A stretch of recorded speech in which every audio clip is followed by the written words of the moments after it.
Hello, unconventional gentlemen. So today we are doing shapes, and we're starting to sequence the shapes together, like stack them, so you guys can do them um, with more efficiency. That's the big part of it. So we did sitting on the knees into lunges. I showed you guys how upward dog and the downward dog go together. One of the very first shapes we did was the forward fold, and I showed you using the wall where we could do different things. Okay, so I'm going to work the forward fold into the wide leg, and we're going to go through something through a deep squat. Okay, and so we're going to transition in and out. When a stretch is very challenging, when a shape is very challenging, um, you have to work it harder. I mean, the harder the shape is, the more often you should work it. The harder it is to hold it for a long time, then um, the best advice I ever got on how long to hold a stretch. It's your age times 2 in seconds. Okay, so yes, for a lot of you guys, that's a minute and a half, maybe 3 minutes. I'm joking, 2 minutes. So, but like doing that in one straight shot, that's gonna feel like a lot. So, you've got to make a habit of going in and out of the stretch 2 to 3 times, holding each time for 30 plus seconds, and count your time using your breathing. That's the half the purpose why we're doing these breathing exercises, so we can bring them into our shapes.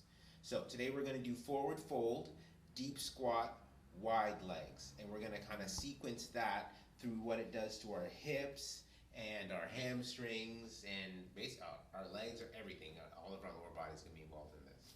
Okay, so I have the blocks at my feet, and I'm starting with my feet shoulder width apart, whatever feels comfortable. Just so you know, the closer your feet, guys, bring your feet, the more you use your center line, the more it's going to ask the stretch to come out of your lower back. So sometimes to make the stretch easier, we do this in Pilates too, we just open the legs wider. Okay, so for this first one, I'm just going to go soft in my knees, and I'm going to get the blocks to where I can put my weight in them. Okay, so I have the weight of my body into the yoga blocks. You can see even my heels are coming off of the ground. And so I'm moving side to side here. This is me kind of opening up the muscles in the low back, stretching through the hamstrings, okay? And what I'm doing with my weight in my hands is I'm giving permission to my lower back to relax, okay? Because the shape that I want to achieve first is flexion of the hip. And so that's, flexion of the hip is these ribs getting close to the thighs. Like, the closer they get to the thighs, the more you have flexed your hip. So I'm getting closer, letting my head fall away, and this action will relax my hamstring. So that's kind of like it's a lengthening of the ankles, okay, and a bending of the hamstrings. That makes it easier for me to get my ribs down, and then I drop myself back on to my heels, and then I'm going to feel that stretch. So I'm going through this rocking motion. The blocks can be at different heights. Go through this rocking motion to get into my my hip flexion, and then my next step is to use my strength to push my hips into the air, but I've got to commit to the ribs and the thighs staying together. So that's kind of part one. That's your forward fold. Okay, so our break from this is going to be to bend the knees. Now, this will be tricky depending on how much mobility you have. So that's why I'm showing you guys how to use these blocks. So if I stick them way back here, I've got a lot of space to get down. And I've got weight in my arms. Okay, and that makes holding this posture with a really tall back possible. Okay, so here I am.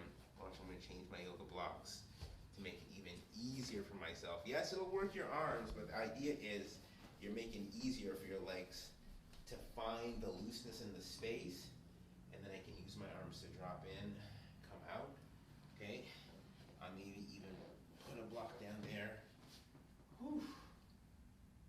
sit in it and rest for a little bit. Okay, so eventually what you're trying to be able to do is not need your blocks. Yeah, that's going to be a lot for you guys. So you have all those other variations.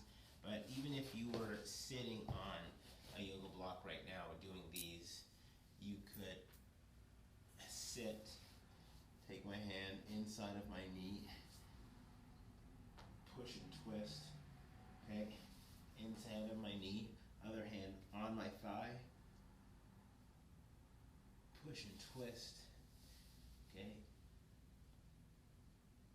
push and twist,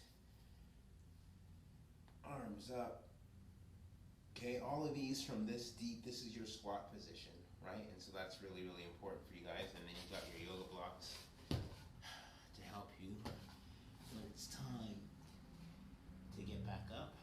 Okay, so that was 2 stretches in a sequence. And then we're gonna take the legs wide. And so the key to wide legs is where your feet and your heels are. The more you dig your heels in, the more it's gonna stretch the back of the legs. The more you take the toes up and put the weight in the front body, you kind of give the back of the legs a rest, and you increase your ability to get the hip flexion that we're talking about, because that's a big part of it, right? So having your yoga blocks, literally it makes your arms longer so that it's easier for you to spend time in this shape. So in this wide-legged shape. So people think of this as a lunge, and what it really is just a squat on one side. This knee's gonna flex and bend and get down deep. And you push with the other heel and you get space on that side. Coming up to the top. Pushing, pushing, pushing. Back to the top, okay? A big one for you to try to get with this forward fold position is to get your elbows to the floor.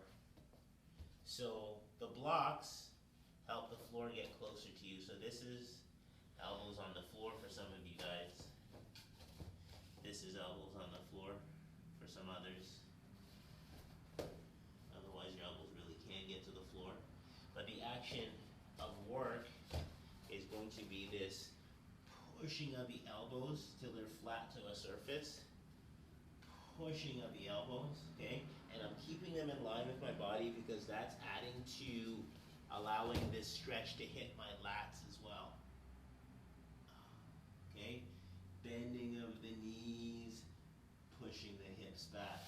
So you've got to learn to move in these stretches so that you're not always feeling it in the same place.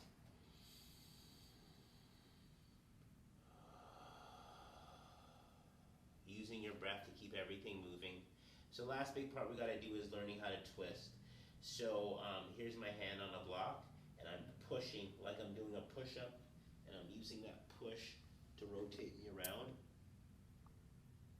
Okay, and then I can drop that elbow to the floor, and that same push arm, push up, drop the elbow to the floor with the same pushing action happening the whole time through. So push and rotate. Drop the elbow to the floor, holding that pushing action.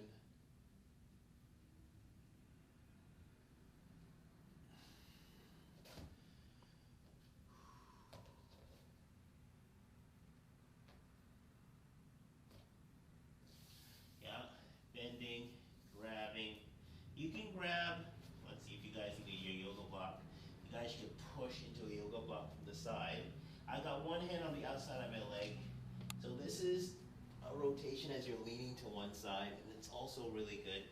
This is really a lot like saw as an exercise. On this one, you're using this arm to pull and rotate and let your head follow the opposite arm. Yeah. To the other side. Using your arms to assist with the rotation, using your breath to move it.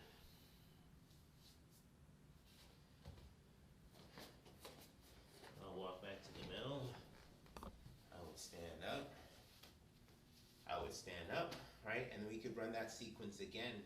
You know, maybe you would do the arm stretch before you went back down into it, but you should run a sequence like that at least 2 times. And if you look at the amount of time it took for me to get through that, you stack that onto your breathing, you do that consistently, and that's really going to help with all of our hip flexibility with everything that we're doing. So, hope you guys enjoyed that one. Until next week, gentlemen, continue to be unconventional.